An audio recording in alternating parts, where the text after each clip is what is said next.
just because somebody's in power doesn't mean they're a strong man. They can be a weak 100%. man with power. Yes. So to your point, the strong man is the one who can shoulder the burden, that can take the responsibility.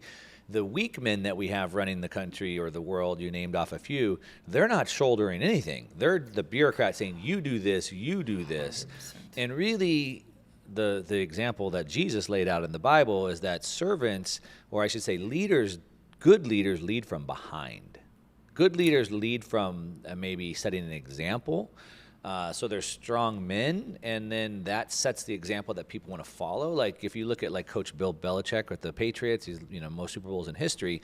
He started like, I'll watch all the game tape. Nobody wants to do it, I'm going to do it. And he set that example, and then other people on the team saw that work ethic that he put. Dude, he's doing the job nobody wants. Well, then I'm going to step up and even do more jobs nobody wants. And so that leader sort of leads by example. Is that how you see it, or you disagree?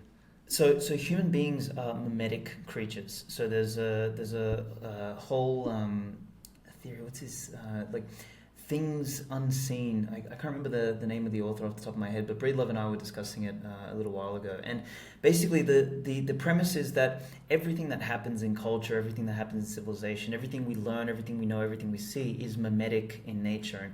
And the function of a leader is fundamentally to play role model, to play example, to lead from the front. This is why the greatest leaders in history, you mentioned Jesus, there's Alexander the Great, Napoleon, like but they lead from behind.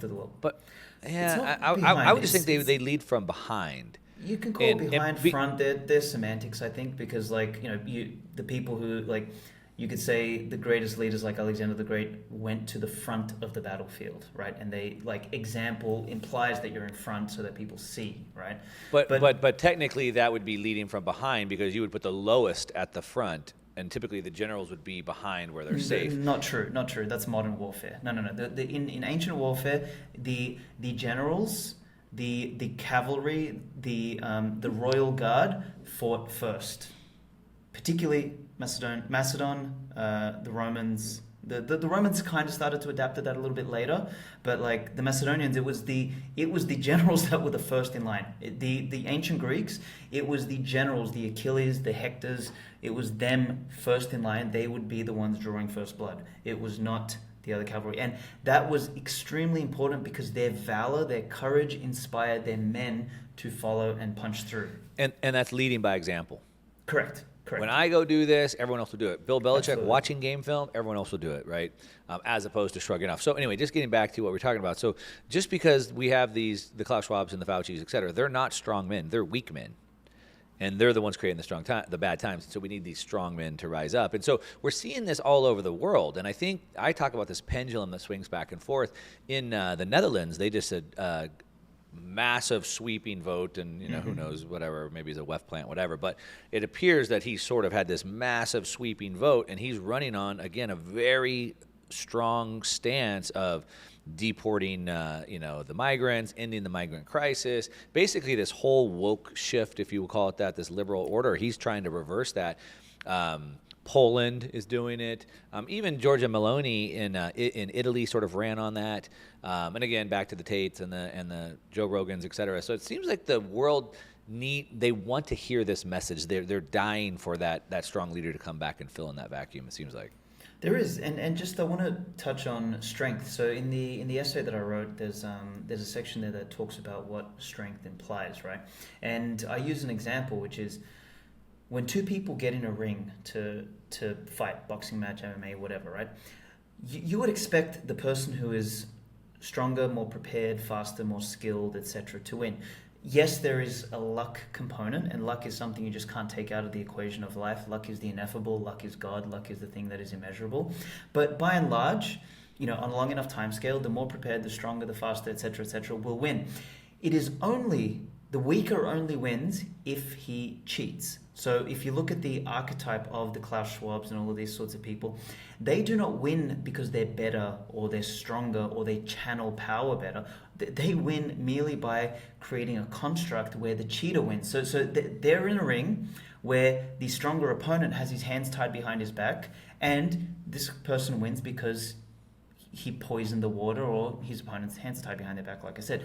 That is not the definition of strength. And this is what people need. This is the paradigm shift that we all must make, is we have been taught and told repeatedly, power is bad, power is bad, power is bad, power is bad, power is bad.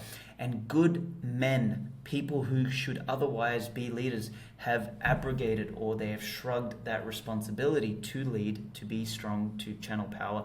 And in the process, we have left it to the parasitic class to fill that vacuum, to fill that gap. And Nietzsche predicted this 150 years ago. He said, and this is what's so prescient about Nietzsche that people, often discount, is that he lived in the height of Western European power, when everybody thought Europe could do no wrong. It is the peak of civilization.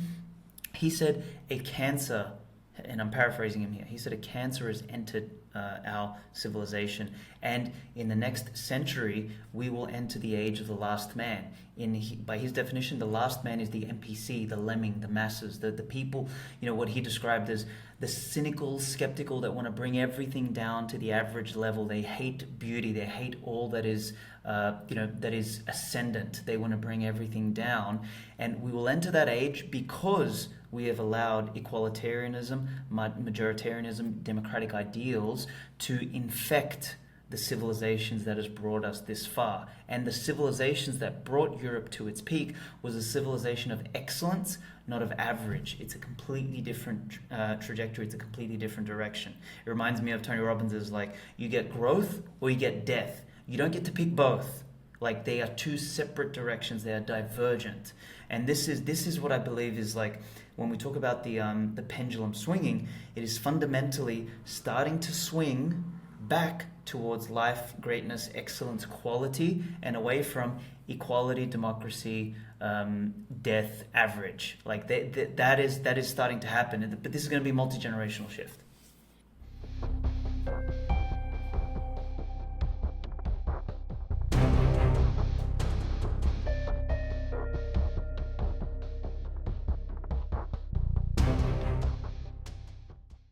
Gary Vee's running around